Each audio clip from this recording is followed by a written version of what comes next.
জয় যিশু। আজ ২রা অক্টোবর। আজ মাতা মণ্ডলীতে পালন করা হচ্ছে রক্ষীদূতগণের স্মরণ দিবস।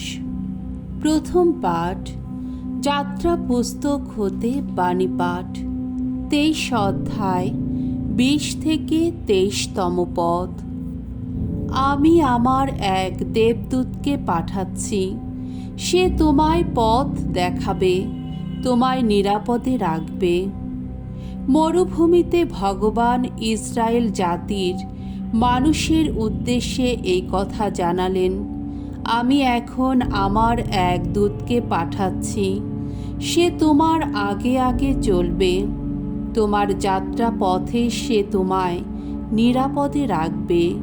আর আমি তোমার জন্যে যে জায়গাটি প্রস্তুত করে রেখেছি, সেই তোমাকে সেখানে নিয়ে যাবে।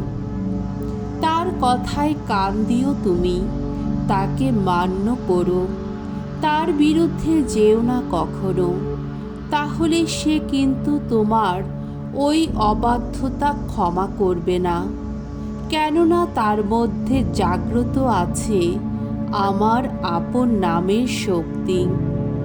এদিকে তুমি যদি তাকে সত্যি মান্য করো এবং আমি এখন তোমাকে যা কিছু করতে বলছি তুমি যদি তা সবই করো, তাহলে আমি তোমার শত্রুদের শত্রুই হয়ে থাকব এবং তোমার বিরোধিতা করে যারা, তাদের বিরোধিতাই করে চলব। হ্যাঁ, আমার সে দূত তোমার আগে আগেই চলবে। প্রভুর বাণী। ঈশ্বরকে ধন্যবাদ। শাম সঙ্গীত ৯১ অধ্যায় ১ থেকে ৬ পদ, ১০ থেকে ১১ পদ। ধুয়ো। স্বর্গদূতদের কাছে প্রভুর আদেশ, তারা যেন নিরাপদে রাখেন তোমায়। শুনো তুমি, পরাৎপরের একান্ত আশ্রয়ে যে বেঁধেছ ঘর, সর্বশক্তিমানের ছায়ায় যার নিত্য বসতি। ভগবানের বিষয়ে আমি তো বলি, তিনি আমার আশ্রয়, আমার দুর্গ স্বরূপ। ঈশ্বর আমার তিনি, তারই ওপর রেখেছি ভরসা। তার বিশ্বস্ততা যেন একখানি রক্ষাবর্ম, যেন কোনো সুরক্ষা ফলক। ভয় করবে না তুমি নিশীথ রাত্রির বিভীষিকা, কিংবা স্পষ্ট দিবালোকে দ্রুত গতিতীর। ভয় করবে না তুমি মরকের আনাগুনা গোপন আধারে, দিন দুপুরে রোগের পলয় লীলা। কিরাতের ফাঁদ থেকে তিনি তোমাকে মুক্ত করবেন, সর্বনাশা মরকের গ্রাস থেকে মুক্ত করবেন। নিজের পাখার পালক দিয়ে তিনি তোমাকে নিত্য ঢেকে রাখবেন।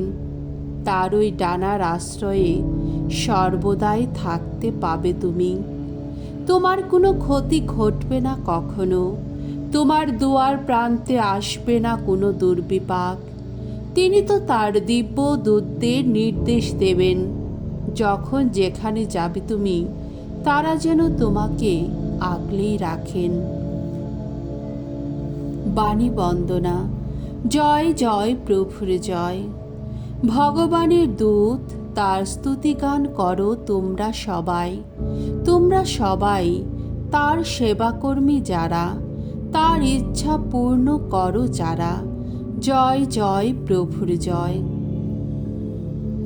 মঙ্গল সমাচার। মথি রচিত মঙ্গল সমাচার ১৮ অধ্যায় ১ থেকে ৫ পদ এবং ১০ পদ। শিশুদের রক্ষীদূত যারা, তারা পরম পিতার শ্রীমুখ সর্বদাই দর্শন করে থাকেন। একদিন শিষ্যেরা যিশুর কাছে এসে প্রশ্ন করলেন, স্বর্গরাজ্যে কে সবচেয়ে বড়? যিশু তখন একটি শিশুকে কাছে ডাকলেন এবং তাকে তাদের সামনে দাঁড় করিয়ে বললেন, আমি তোমাদের সত্যি বলছি, তোমাদের মধ্যে যদি পরিবর্তন না আসে, তোমরা যদি শিশুর মতোই না হয়ে ওঠো, তাহলে তোমরা কিছুতেই স্বর্গ রাজ্যে প্রবেশ করতে পারবে না। তাই যে নিজেকে এই শিশুর মতোই নম্র করে, স্বর্গ রাজ্যে সেই সবচেয়ে বড়। আর যে কেউ আমারই জন্যে এরই মতো একটি শিশুকে গ্রহণ করে, সে আমাকেই গ্রহণ করে। দেখো, তোমরা এই এমন ছোটদের কাউকেও যেন অবজ্ঞা করো না কখনো, কারণ আমি তোমাদের বলেই রাখছি, স্বর্গলোকে এদের পালক দূতেরা স্বর্গে বিরাজমান আমার পিতার শ্রীমুখ যে সর্বদাই দর্শন করে থাকেন। প্রভুর মঙ্গলময় বাণী। খ্রিস্ট প্রভু তোমার প্রশংসা হোক।